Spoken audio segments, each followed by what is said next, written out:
Elder Willis, the greatest YouTube channel of all time, has brought you compelling documentaries about pimps, hoes, players, johns, tricks, marks, mark-ass tricks, trick-ass marks, skeezers, skank scabs, and scallywops.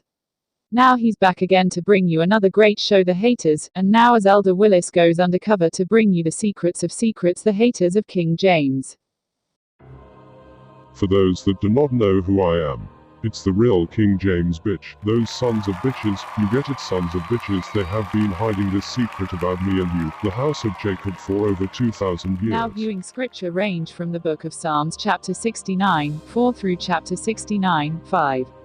Psalms chapter 69. For they that hate me without a cause are more than the hairs of mine head, they that would destroy me, being mine enemies wrongfully, are mighty, then I restored that, which I took not hour. Why? 5 O God, thou knowest my foolishness, and my sins are not hid from thee. So let's jump right into it. Hater number 1, Sir Anthony Weldon. King James I of England, who authorized the translation of the now famous King James Bible, was considered by many to be one of the greatest, if not the greatest, monarchs that England has ever seen. Through his wisdom and determination he united the warring tribes of Scotland into a unified nation, and then joined England and Scotland to form the foundation for what is now known as the British Empire. At a time when only the churches of England possessed the Bible in English, King James' desire was that the common people should have the Bible in the native tongue. Thus, in 1603, King James called 54 of history's most learned men together to accomplish this great task. At a time when the leaders of the world wished to keep the subjects in spiritual ignorance, King James offered his subjects the greatest gift that he could give them: their own copy of the Word of God in English. James, who was fluent in Latin, Greek, and French, and schooled in Italian and Spanish, even wrote a tract entitled Counterblast to Tobacco, which was written to help thwart the use of tobacco in England. Such a man was sure to have enemies. One such man, Anthony Weldon, had to be excluded from the court. Weldon swore vengeance. It was not until 1650, 25 years after the death of James, that Weldon saw his chance. He wrote a paper calling James a homosexual. Obviously, James, being dead, was in no condition to defend himself. The report was largely ignored since there were still enough people alive who knew it wasn't true. In fact, it lay dormant for years, until recently when it was picked up by Christians who hoped that vilifying King James would tarnish the Bible that bears his name so that people would turn away from the Most High book to a more modern translation.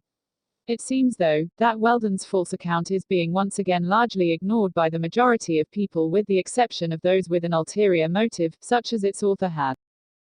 Hater number 2, the Roman Catholic Church. It might also be mentioned here that the Roman Catholic Church was so desperate to keep the true Bible out of the hands of the English people that it attempted to kill King James and all of Parliament in 1605.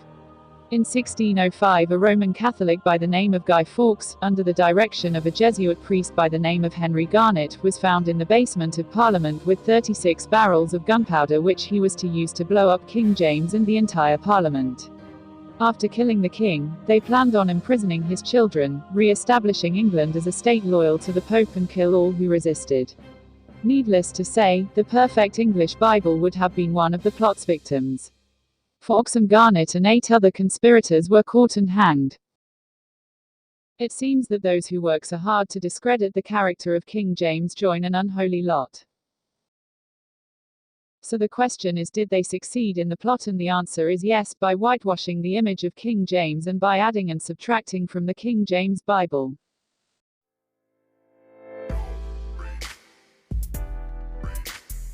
One of the objections that we get, and this can come from higher-ups also, is about King James himself, about him being a homosexual.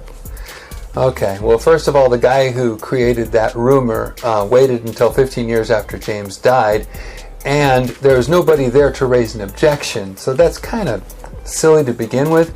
But there's a couple books about it, but what you need to know is a few things. One, if anybody says, yes, he did his big deals from his bedroom, well, for a king of any culture, the most secure place has to be your bedroom.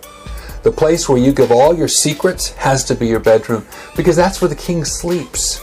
So the guards are around it, they have walls around it. It has to be the most secure place. You kill the king, you can take over the kingdom.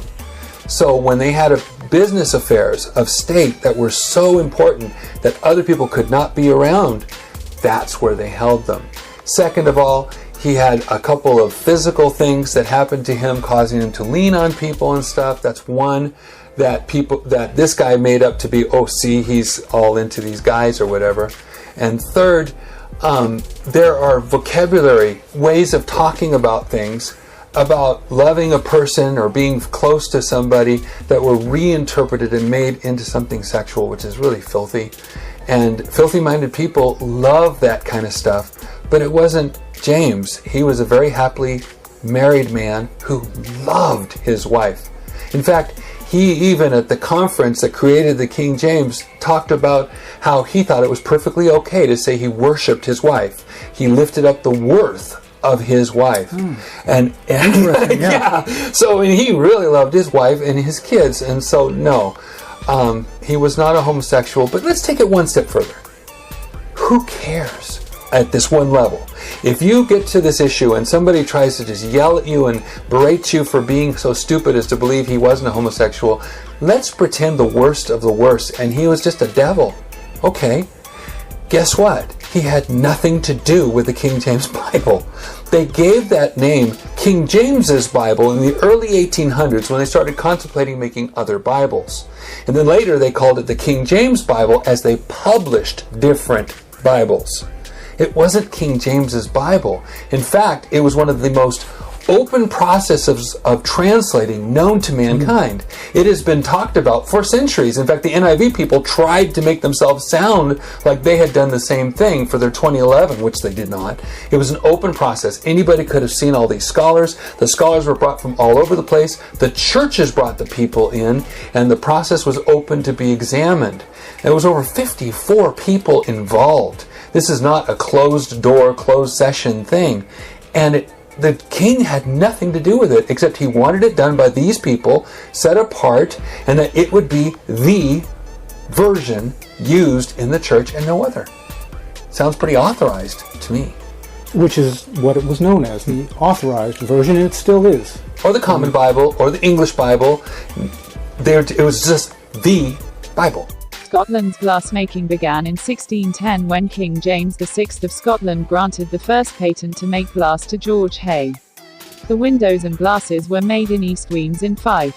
Decorative glassmaking began in Scotland in the 19th century, and glassmaking in scientific instruments was introduced in the 20th century. You won't find this in your Black History book, but Elder Willis got your back. He did the research for you.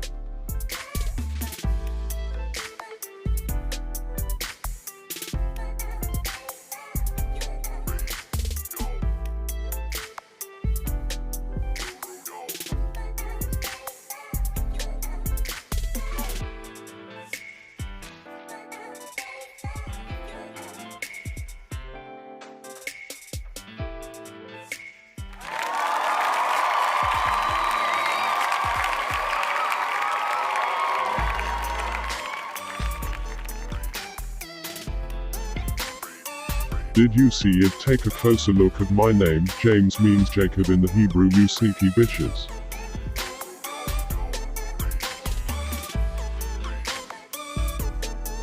To be continued, but I will leave you with a little teaser from part 3, the crucifixion of King James and the invasion of the albino tribes.